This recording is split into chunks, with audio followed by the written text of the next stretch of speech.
Good morning. This is Candace, your practitioner at large. Our discussion today is about life as source, celebrating life as source. And usually I'm the gal who does the sunshine and flowers, butterflies and puppy dogs and so on and so forth. But today I'm going to take a different approach. I'm going to approach life as source from the dark side. Earlier this week, I lost a really good friend and my brother. In the last year and a half, we've become very close, and he passed away on Thursday. Now, being a practitioner, I help a lot of people through situations like this. And this gave me an opportunity to practice what I preach. Was I standing in my truth? Do I really believe that which I talk to others and tell others is true? And I found out I do. It's very difficult losing someone you love. And yet it is the beginning of something so wonderful for him.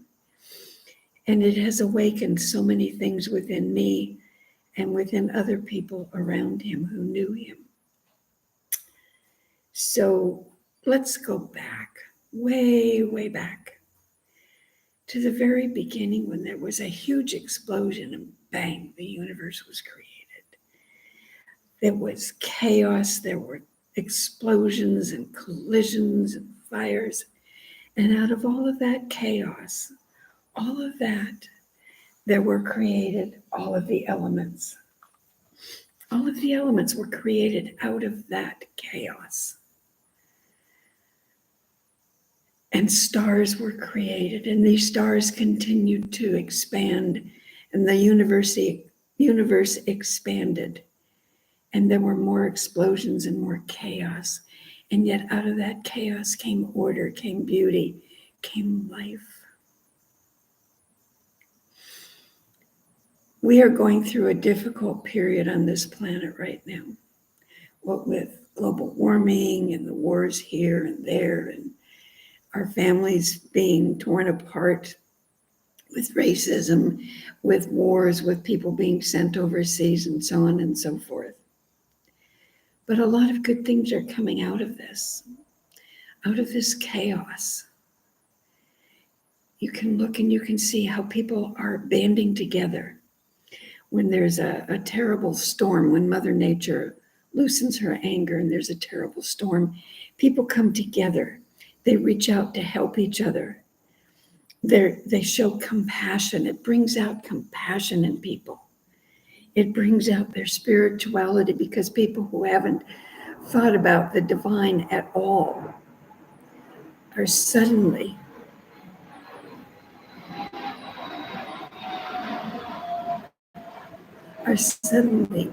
calling upon God for help. They're opening their minds, they're opening their hearts. So something good is coming out of this chaos, out of this darkness. So many different things have been created because of wars. In medical advances alone, there have been skin grafts, blood transfusions, anesthesia, antiseptics, antibiotics.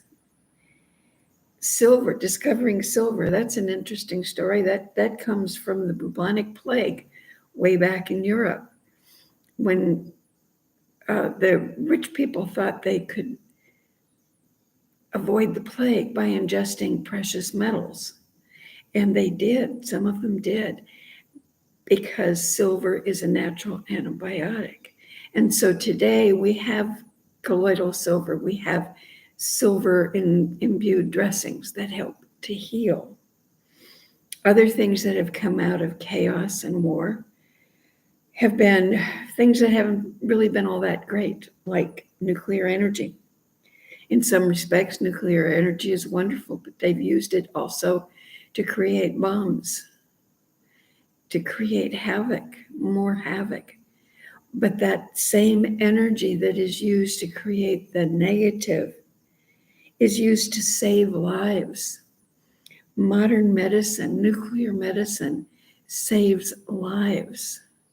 It creates energy. Nuclear energy creates power for us to power our electrical appliances. So something good has come out of this chaos. Life has come out of it. Something has sparked. Other things that have come out of chaos and war are things like radar and the improvement of the airplane, so we can fly safely from one part of the world to another.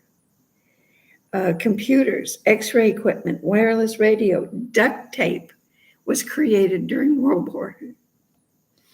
GPS, synthetic rubber, all of these things have been created in a time of chaos. And so life comes from many sources, not just butterflies and sunshine, but life can be celebrated because out of chaos is created beauty.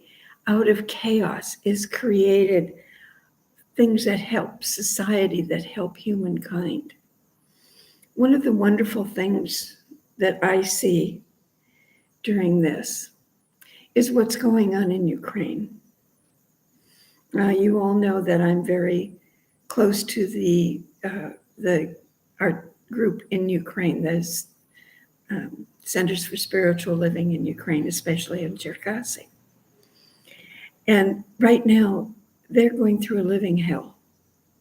They can't sleep in their apartments because of bombing. They're being bombed day and night. And they are having to survive in the best ways that they can. And yet, when they have formed a group that 5 days a week gets together and meditates on peace and harmony.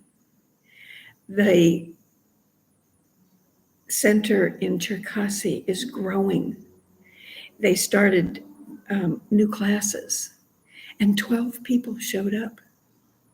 They are learning how to walk in the light. They are learning how to live their lives in love, regardless of what is going on around them.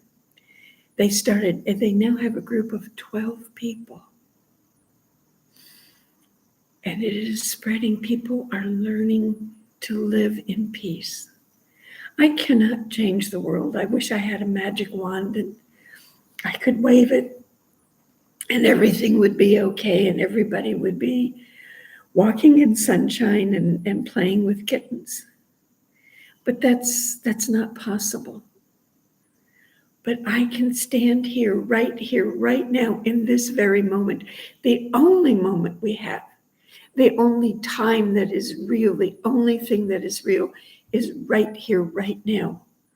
And I can be in peace. I can radiate peace. I can radiate love. I can radiate light. And so can everyone else right here in this moment. And this is what changes the world. It is not my responsibility to change the world by myself. And so I choose to stand in my truth. I choose to stand in peace, in harmony, in compassion. And I choose to hold the high watch. And that is life as source. Thank you very much.